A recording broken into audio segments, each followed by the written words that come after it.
Teman, sesi selanjutnya kita akan masuk ke dalam templating dan juga gimana caranya memanfaatkan request handling. Request handling itu apa sih? Kalau kita cek di kontrol nih masih ada yang abu-abu, berarti itu belum digunakan ya. Nah, request handling itu seperti itu. Nah, agendanya ini nanti teman-teman ada templating, lalu ada request handling, dan juga nanti ada studi kasus. Tujuannya adalah mahasiswa mampu memahami tata cara menggunakan template, terutama pemanfaatan CSS Bootstrap template atau frameworknya CSS kepada aplikasi, serta memahami cara mengambil dan mengirimkan request atau data pada form. Nah, ada dua cara menggunakan template Bootstrap. Yang pertama, teman-teman bisa menggunakan atau menginstal Laravel UI dan juga Bootstrap melalui npm atau Node Package Manager. Atau cara kedua adalah mengimport dari file Bootstrap-nya. Nah, yang akan saya jelaskan pada semester ini adalah mengimport menggunakan Bootstrap. Jadi kita akan import secara manual. Kenapa kita pakai manual? Karena mungkin nanti teman-teman akan mengunduh, contoh misal nanti pakai template admin, pakai admin NTE. Nah, itu nanti step by stepnya sama kayak nomor 2 yang tidak bisa diinstal dengan nomor 1. Jadi ini nanti berpengaruh ke yang lainnya. Jadi kita akan pakai dengan cara yang kedua, cara konvensional. Nah, untuk membuat sebuah templating, teman-teman silahkan import Bootstrap-nya. Jadi sebelum mengimport Bootstrap, kita akan pecah ke dalam beberapa folder agar nanti pemanggilannya tidak usah berulang. Jadi teman-teman cukup panggil filenya saja. Jadi bisa langsung si Bootstrap-nya dipanggil di mana-mana. Nah, kita akan buka folder layouts di dalam folder views. Jadi silakan teman-teman buat, ini kita close dulu semuanya teman-teman, biar nggak pusing. Nah, kita akan buat folder layouts di dalam views. Berarti buka resources, ada views, kita akan bikin layouts. Nah, folder layouts ini adalah folder utama kita menyimpan si template gitu ya. Nanti templatenya, rootsnya akan ada di dalam folder layouts. Lalu setelah itu gimana gitu ya, kita masuk lagi ke materi. Lalu kita akan buat header atau navbar gitu ya, biasanya sebutnya navbar tapi gak apa-apa, ini header aja. Lalu juga main. Nah, main ini adalah file utamanya dari layoutsnya ya, template utamanya, tempat menyimpan atau mengimport Bootstrap-nya. Jadi silahkan kita bikin dua file baru, namanya main.blade, tetap ya karena kita pakainya views, ekstensinya .blade.php. Lalu kita juga bikin header.blade.php. Oke. Lalu selanjutnya adalah silahkan teman-teman buka Bootstrap, lalu copy bagian import ini ke dalam main.blade.php. Jadi silahkan kita buka bootstrap.com ini. Kita pakai versi yang terbaru saja. Lalu silakan masuk documentation. Nanti di bagian yang kedua ini kita pakai importnya ya. Ini sudah termasuk CSS dan juga JavaScript-nya sepaket. Jadi silakan copy di yang nomor ini, 2 ini yang include Bootstrap, CSS dan JS. Teman-teman tinggal paste biar gak pusing. Teman-teman buka main.blade.php, tinggal paste di sini. Lalu save. Nah, dengan catatan tetap ya harus terkoneksi dengan internet.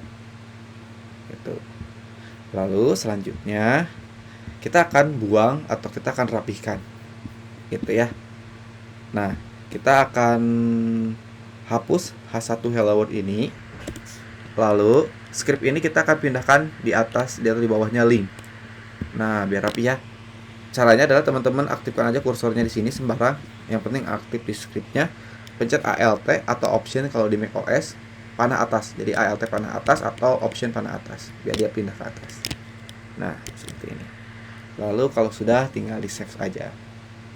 Kalau sudah kita masuk ke main.blade-nya. Nah, kita akan tambahkan placeholder, beberapa placeholder untuk mendeklarasikan penempatan konten pada body. Nah, penambahan placeholder ini dengan menambahkan add yield main content. gitu ya. Contoh nanti kita akan punya section gitu di dalam blade yang lain dengan memanggil main content. Artinya kalau kita memanggil main content ini otomatis akan kebuatkan juga si kontainernya gitu ya. Jadi silahkan teman-teman bikin di body div. Ini biar saya rapi aja ini ke dalam dikit gitu ya. Nah, kita akan bikin div class container. Teman-teman kalau mau bikin div class container, ketikkan aja div titik container, enter. Nanti bikin add yield. Kita nanti bikin di sini tuh main content. Jadi ketika kita mau manggil atau mau posisinya di atas, ada main content. Jadi ibaratnya kita bikin gini nih. Kita bikin si file ini dua kotak ya, dua bagian gitu, bagian atas dan bagian bawah. Nanti teman-teman kalau mau bikin beberapa bagian itu cari aja CSS-nya. Ini sebagai contoh aja, div biar gampang teman-teman duplikat aja di blok semuanya. Tinggal pencet option atau alt shift panah bawah untuk duplikatnya. Nah, ini diganti jadi secondary. Save aja. Gitu. Kalau sudah seperti ini, kita cek lagi. Kita pastikan apakah file yang kita gunakan atau file kita import tadi di main apakah sudah terhubung atau belum gitu ya dengan Bootstrap. Caranya teman-teman buka yang people index tadi ini gitu ya, kita akan pasangkan Bootstrap-nya. Nah, cara memasangkannya adalah file main ini adalah file utama tadi ya, si Bootstrap-nya. Teman-teman tinggal panggil add extends, panggil layouts main, karena si view-nya ada di dalam folder layouts dan main. Kalau sudah, kita save, lalu kita refresh di sini yang person. Nah, ini udah keambil Bootstrap-nya, tampilannya agak beda. Kalau kita inspect elemen nih, si Bootstrap-nya sudah cuman nih, ini view dari index, nama saya Rudy Sofian dan lain sebagainya, ini di atas head gitu, headnya ada di bawah. Nah, biar masuk ke dalam head tadi, kita harus simpan di dalam yield tadi yang placeholder.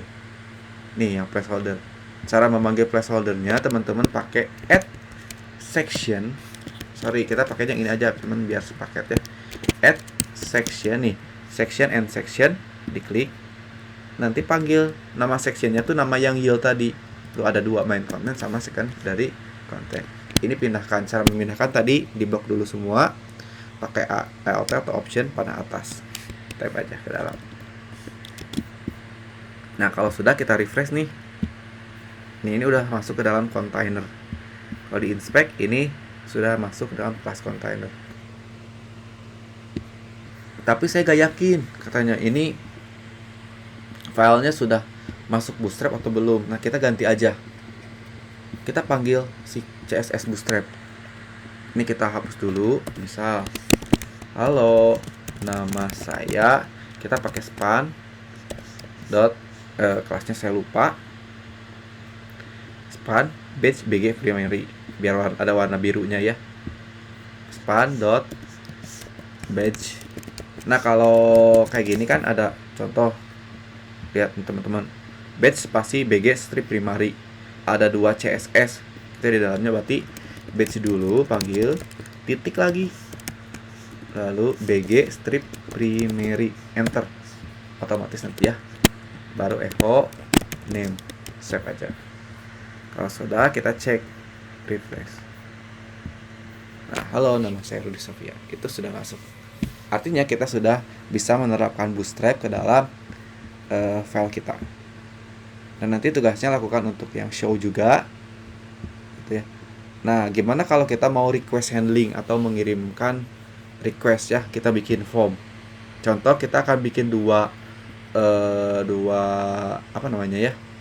buah metode baru di dalam person controller. Biasanya nanti sepaket nih.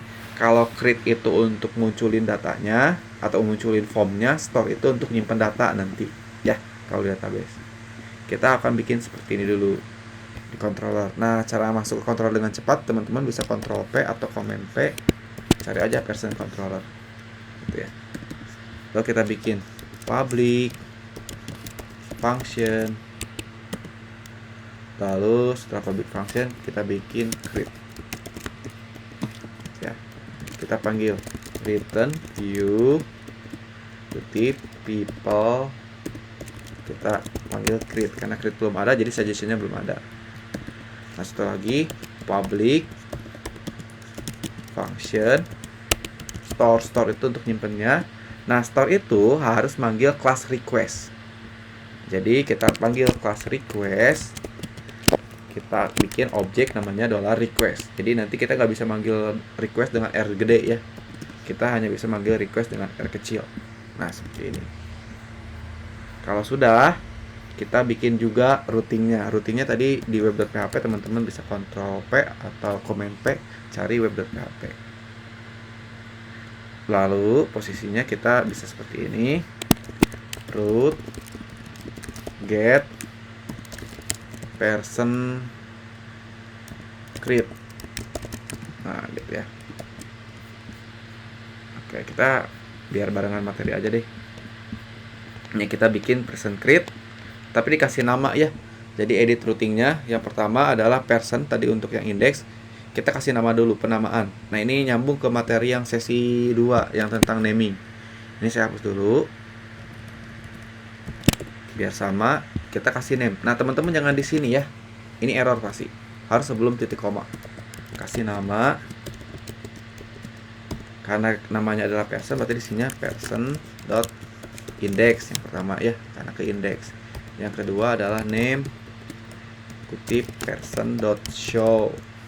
Berarti yang ketiga, teman-teman kalau males duplikat aja, Ctrl Shift panah bawah, Alt Shift panah bawah, sorry. Nah, yang ini kita bikin yang person create sesuai yang di sini ya, person ke create gitu. Lalu ininya bukan ke show, berarti ke create. Ini namanya juga create. Nah, untuk menyimpannya ini agak beda rutenya. Untuk manggil yang store, karena store itu akan nyimpen data, berarti metodenya adalah post. Oke, post person store. Gitu. Lalu sama di sininya person controller titik kelas store name person store. Nah, teman-teman, tapi ada aturan di Laravel. Aturannya nyambung dengan materi yang controller. Itu ada di materi sesi 4. Ini ya, di materi controller.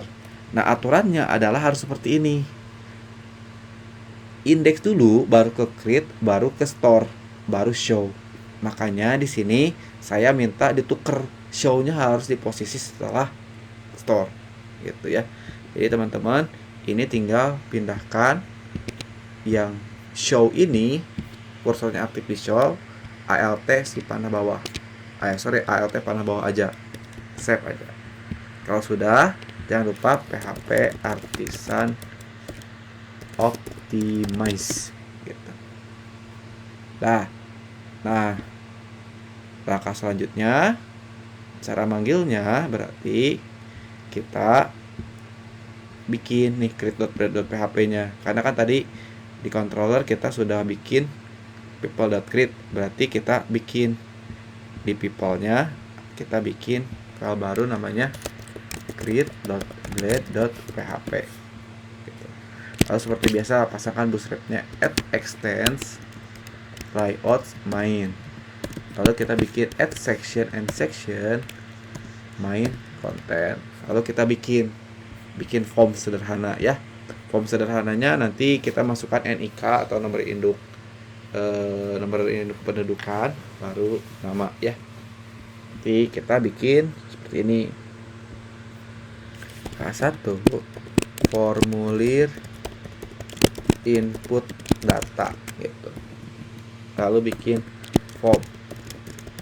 Nah, form itu ada dua tipe, ada get, ada post. Ini di website sudah dijelaskan. Kita pakainya yang metode post gitu ya. Lalu kita enter dulu di sini. Nah, actionnya itu karena kita manggil create, actionnya kita nyimpennya mau kemana? Nah, nyimpennya harus ke store. Store di sini kita udah punya namanya adalah person store. Kita berarti actionnya teman-teman tinggal kurawal 2 kali, echo, panggil rute kutip person.store. Ini karena suggestionnya belum muncul atau mungkin karena optimize-nya belum beres Visual Studio Code-nya, biasanya nanti muncul langsung ya. Jadi datanya nanti akan disimpan di person store. Nah, aturan lainnya adalah di Laravel wajib menambahkan CSRF token atau token ya. Nanti token ini berfungsi untuk keamanan data, datanya akan dikirimkan ke ke controller dengan aman. Jadi harus ada token. Ini wajib ada. Lalu setelah itu kita bikin div kelas mb-3. Bikin label formnya gak usah diisi, nik. Kita bikin inputan teks untuk nik input .2 teks atau number misalnya, kalau si nik itu number ya, name-nya misal kode. Nah, kita kasih kelasnya form control. Nah, kalau sudah ini diduplikat untuk inputan nama, di blok dulu alt si panah bawah, yang nik ganti nama, number ganti jadi teks, kodenya jadi name. Nah, jangan lupa kalau di form itu wajib ada submit buttonnya. Tinggal bikin input tipe submit, value-nya simpan. Jangan lupa pakai kelas ya, kelas btn spasi btn sukses. Oke, kalau sudah kita coba panggil di person/script, enter. Nah, ini udah muncul gitu ya. Nah, sesuai. Nah, cara nyimpennya yang tadi kita di store. Sebetulnya nanti yang betul adalah seperti ini. Di materi sebelumnya nih di atas, mana form tuh. Nah, harusnya store itu nge-redirect lagi ya. Redirect tuh nanti akan dijelaskan di materi selanjutnya. Si store itu fungsinya buat nyimpen, tidak diperkenankan untuk mengirimkan lagi ke view. Tapi karena kita belum berhubungan dengan database, kita akan kirimkan ke view. View-nya adalah people result. Jadi store ini adalah metode bertipe post, jarang mengambil data atau menggambarkan ke view. Contoh di awal ini betul nge-redirect, tapi kita masih belum menggunakan model. Jadi contoh di atas ini sebagai contoh, kita akan kirimkan lagi data inputannya ke view lagi ya. Gitu. Nah, kalau sudah di person controllernya kita bisa kayak gini dulu teman-teman, dd $request. Ya. dd itu daidam. Berarti kalau di sini ada echo halo. Nah, si halo ini gak akan kebaca karena kita udah di stop di sini di dd. Kita lihat isi dari si dd-nya ya. Kita buka di sini, refresh dulu, jangan lupa. Misal 123 namanya Rudy. Nah, nanti kesimpannya seperti ini. Gitu ya. Biar gampang nih atribut. Request. Parameternya ada 3. Yang pertama tokennya yang dikirimkan. Yang kedua adalah si nama yang sesuai dari inputan, ada kode, ada name. Kode isinya 123 name-nya isinya Rudy Sofyan. Maka dari itu teman-teman bisa kayak tadi, kita bikin person sama dengan diambil dari kelas request gitu. Lalu kita bikin return view ke people store atau result lah gitu ya, biar beda. Compact, jangan lupa di sini person. Nah, kenapa person? Karena datanya 1. Di sini jangan lupa kita bikin berarti result.blade.php. Kita bikin extends layout main, lalu bikin lagi add session main content, lalu masukkan jangan lupa halo nik saya, pakai span lah. Sorry, spannya tadi kayak gimana? Lupa. Span.badge .bg primary gitu ya. Nah, karena kita udah manggil ngirimin si person, kita panggil di sini person. Nah, nggak bisa langsung person di sininya. Nih, person itu adalah class request. Jadi kita bisa langsung panggil person panah kode. Jadi objek si person itu. Jadi person panah kode. Save. Gitu ya. Ini duplikat aja. ALT si panah bawah atau option panah bawah. Nama saya berarti person.name. Save aja. Kalau sudah, kita refresh. Back dulu, kita refresh. 123 Rudy. Simpan. Nah, masuk nih. Halo, NIK saya 123 nama saya Rudy. Ini kalau kita refresh kayak gini, jadinya store. Nah, kenapa store? Karena person store ini tipenya post dan gak bisa langsung dipanggil di sini. Makanya nanti munculnya store, gitu ya. Nah, nanti kita akan coba si store ini jangan return view, tapi harus return redirect tadi. Itu di materi yang selanjutnya. Atau teman-teman nanti bisa panggil atau buatkan si resultnya seperti ini. Nih, nanti tinggal di stop, ikutin, lalu selesai ya. Coba gitu. Nah, nanti ada studi kasus. Gimana menambahkan navbar. Navbar tuh menu di atas. Jadi biar nggak repot harus ke store dan lain sebagainya. Oke, kita akan dibahas di sesi 9 berarti ya. Karena sesi 7-nya kita kuis, sesi 8-nya UTS, baru masuk lagi sesi 9. Oke, terima kasih, selamat UTS. Semangat.